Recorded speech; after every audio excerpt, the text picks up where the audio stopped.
തകർത്തു. കഴിഞ്ഞ ഞായറാഴ്ച കോഴിക്കോടാണ് സംഭവം ഉണ്ടായത്. ബസ് നിർത്തണമെന്നാവശ്യപ്പെട്ടുണ്ടായ തർക്കത്തിന് പിന്നാലെയായിരുന്നു അതിക്രമം.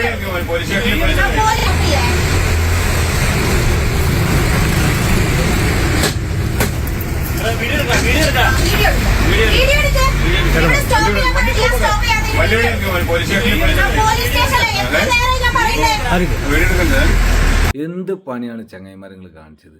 ഒരാൾക്ക് തൂറാൻ മുട്ടിക്കഴിഞ്ഞാൽ ഒന്ന് വണ്ടി നിങ്ങൾ നിർത്തി കൊടുക്കണ്ടേ? അപ്പോൾ ഇവിടെ സ്റ്റോപ്പ് ഇല്ല, അല്ലെങ്കിൽ ഇത് ഫാസ്റ്റ് പാസഞ്ചർ ആണ്, ലിമിറ്റഡ് സ്റ്റോപ്പാണ് എന്നൊക്കെ പറഞ്ഞിട്ട് ആള് പിടുത്തം വിട്ട് കിടക്കല്ലേ? നിങ്ങൾ വല്ലാത്തൊരു പരിപാടി ഇപ്പോൾ ചെയ്തത്. ആ ആളെ വിഷമം അയാൾക്കേ മനസ്സിലാവും. നമ്മക്കൊക്കെ എത്ര മുട്ടിന്ന് അറിയാം. നിങ്ങൾ കുടുങ്ങി പോയിട്ടുണ്ട്. ഓ, ആ ഒരു മുട്ടൽ എന്ന് പറഞ്ഞാൽ നമുക്ക് എന്തും നമുക്ക് മാക്സിമം പിടിച്ചേക്കാൻ പറ്റും. പക്ഷെ ഈ ഒരു തൂറാമുട്ടലുണ്ടല്ലോ, അയ്യോ, ഒരു രക്ഷയും കിട്ടൂല. നിങ്ങളെ പറഞ്ഞിട്ട് കാര്യമില്ല.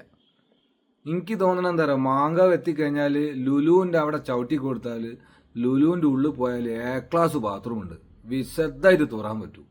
അതിനെക്കൊണ്ടാണ് ആ കുട്ടി അവിടെ ചവിട്ടാൻ വേണ്ടി പറഞ്ഞത്. ഇങ്ങക്കിത് മനസ്സിലാകണ്ട. ഇങ്ങക്കെന്ത് ലുലു?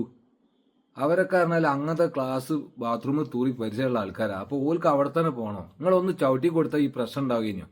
നിങ്ങൾക്ക് നല്ല ഭാഗ്യമുള്ളതിനെ കൊണ്ട് നിങ്ങൾ കഴിച്ചില്ലായതാ. അല്ലെങ്കിൽ ബസ്സിലെട്ടോ എന്തെങ്കിലും സംഭവിച്ചു കഴിഞ്ഞാലുണ്ടല്ലോ, കണ്ടക്ടറും ഉണ്ടാവില്ല, ഡ്രൈവറും ഉണ്ടാവില്ല, യാത്രക്കാരും ഉണ്ടാവില്ല, കംപ്ലീറ്റ് ഇറങ്ങി ഓടേണ്ടി വരും. എന്തായാലും പടച്ചോൻ കാത്ത്. അപ്പോൾ ചങ്ങായിമാരെ, നിങ്ങളെ പരിപാടിയൊക്കെ നടക്കട്ടെ. ഞാൻ ഇവിടെ തന്നെയൊക്കെ ഉണ്ട്. ചെതറട്ടെ.